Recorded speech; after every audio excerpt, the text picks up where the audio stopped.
I'm ready. Fair use, fair use. Oh, God.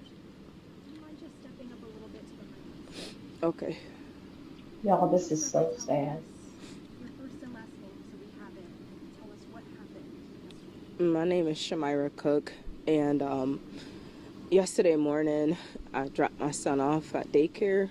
His name is Santi Reynolds. Dropped him off at 8:55, and I received a phone call at 11:47 from the director saying that my son choked on a meatball and that they're working on him and that everything's okay, but we need you here. Fair And use, when I fair get to the use. daycare, it's all the first responders in the daycare. All the staff is running around crying and just scattering everywhere. And when me and his father, Asani Reynolds, turned the corner to go in his room, they had my son on the floor doing CPR, and he was Fair use, fair use. already intubated before we got there. And nobody called me beforehand. And I had to see my son laying there. He wasn't breathing. And everybody was just running around, and we're trying to figure out what's going on. And at some point, the EMS closed his room, and, and the director came out of nowhere, hugging me, saying Fair he's use, fair fine, he's use. breathing, he's breathing. But when they're closing the door like that, I just know something's wrong. There's no way my son is breathing if they're closing the door and the blinds is down. My son was flatlining repeatedly in front of me. And this is all after being told everything was okay, that they was working on him before I got there. Fair And I use, only fair use. lived 3 minutes from the daycare. All they had to do was just Did you call hear me. that? She only lives 3 minutes away. They had to just call me. Even if they didn't know how to do the Heimlich, I work in a hospital, I could do it. She I could works in get a it out. hospital, And yeah. no one called to even give me that chance. No one gave me no chance to even get to my son. They let 15 minutes go by and my son is gone before anybody even get him to the hospital. I watched my son flatline for over an hour at the hospital. He tried. He kept trying. He just couldn't do it. You know they should have called the mom and let her know, because it takes at least 30 minutes for EMS to come. Have you heard from the facility what they said? No, nobody reached out to us. No one called us. Even the EMS looked to the staff when they got him on a gurney to rush him to the ambulance and asked if anybody was willing to ride with us to the hospital, and nobody stepped forward except for one of the staff members that was able to do CPR on my son, and he wasn't even his teacher. And just to think that nobody was willing to even bother to even get in there with him. They was there the whole time. You can at least have the decency to ride with my son and at least give us some type of answers, but no one even bothered calling. I don't have nothing left for my son's shirt. I don't even want to take a shower because I got his scent on my skin. I'm just scared to take my clothes off because I guess this last smell I have on him. It's just, I wouldn't wish this on nobody. My son was only in daycare 3 hours and he was gone. I just, Fair use, the fair use. last memory I have of my son is him looking in the mirror and looking back at me when I was leaving out. If I would have known this would happen, I would have just kept my son home. I just came home from vacation with my son and my fiance and family. We just brought him to the beach for the first time last week. He touched the sand for the first time. And that was his first vacation. And 2 days into daycare, he's gone. I just don't get it.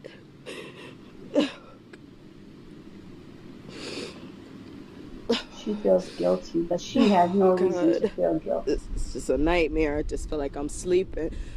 I just want to wake up. I just want to wake up from this. I'm just beating myself up because I'm a veteran and I took an oath to protect, and they didn't give me a chance to protect my son. I just feel like I let my country down and I let my son down. All they had to do was give me a chance to get to him. I have the training. They just had to give me a chance, and they didn't do it. I'm embarrassed to call myself a veteran. I'm supposed to protect. You know, this isn't an unimaginable thing that has occurred. It's a parent's worst nightmare. You drop your kid off and you can't bring him home. Chris? And we're here. Close to the mic. Fair Vanessa Cardoza, use. myself, Chris Murray from the Heyman Law Firm. We're here to get answers for this young family because, as Vanessa said, this should never have happened. What are your next steps? We want to perform a full investigation for the family, first and foremost, to get them the answers, not only that they need, but I think they deserve. They definitely deserve it under these circumstances. You don't leave your 2-year-old son off and expect this to happen. You expect to pick them up safe and sound at the end of the day, and this should never have happened. So right now, take us through what you say you're looking for answers, obviously. What are some of the biggest questions right now as this all... Fair use, fair use. Well, my client left her son in the care of the YWCA in New Britain. They should have taken care of this. This never should have happened.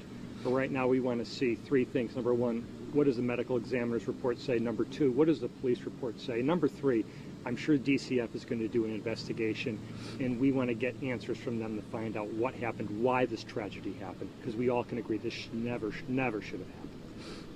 In the last 15 minutes or so, YWCA sent a statement. I'm not sure if you saw it, but they essentially said their staff followed the correct protocol. They were in contact with the family the whole time, which is not what you're saying, so I guess... No. What's your response to that? No. They were not in contact with me the whole time. I mean, lunchtime for my son's classroom is like 11:30. I got the phone call at 11:47.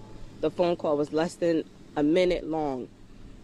There's no way from 11:30 to 11:47 you're in contact with me this whole time, with me living 3 minutes down the street. There's no way. There's no way for me to sit there and just listen to that. That just angers me, because they are parents themselves. Some of them have children that go to the same daycare. So for them to even have the audacity to say that they talked to me the whole process through is a slap to my face, especially when they've been knowing me since 2020, when they took care of my firstborn with my daughter. So they know me personally. Even when I was serving, they know me personally. So it's a slap to my face. I'm pregnant, and you guys are putting me in a situation with my child that I'm carrying now. And for you to sit up there and make that statement like that, as if you called me, his father, and all of his emergency contacts, that's absolutely not true. No one called us until the last minute. My son was not breathing. 3 people did CPR on him prior to us even getting there. And not one phone call until after they called EMS. Did they attempt to Heimlich? Were they not trained properly? What do you think? That's what we're waiting for answers on that. And I think the police department, along with DCF and the medical examiner, will provide us with answers. Children choke. It's a fact of life. As a parent, I know that. Vanessa knows that. This should never have happened. You're going to ask them the voicemail, or they got in touch with you right? They got in touch with me 17 minutes later.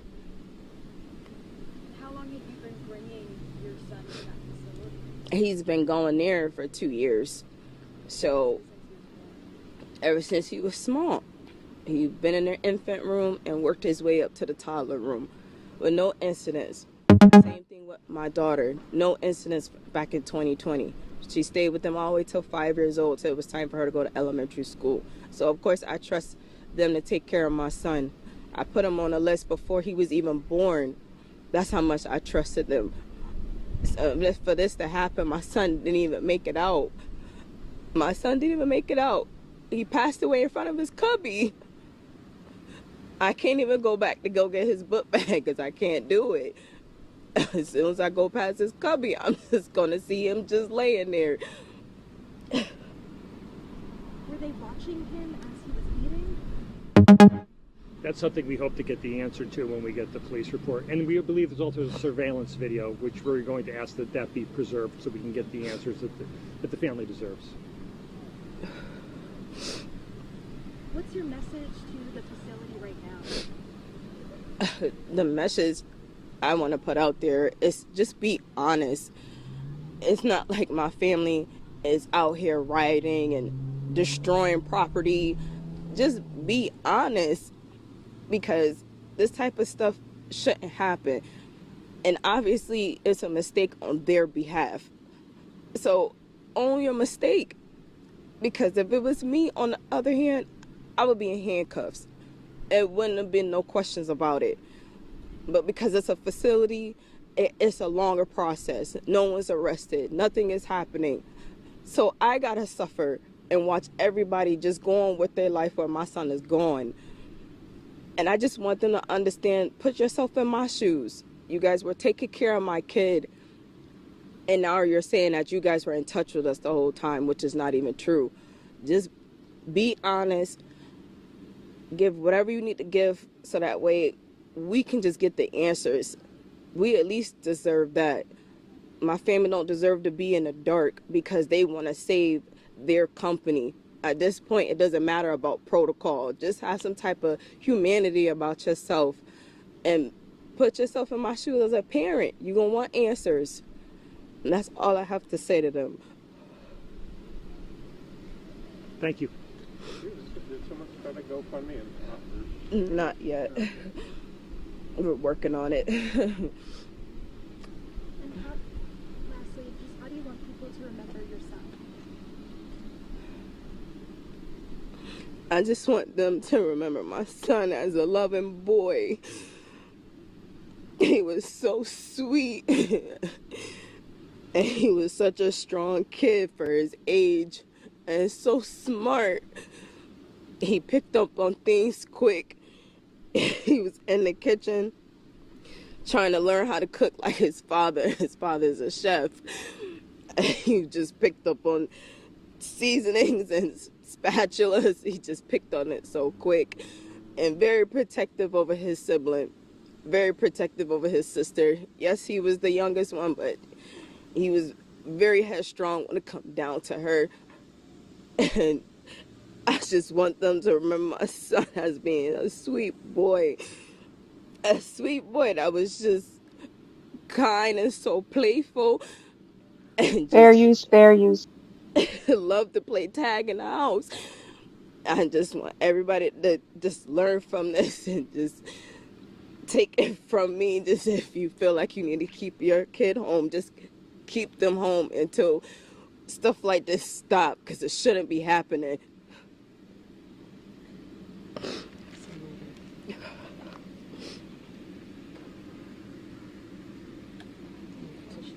Okay.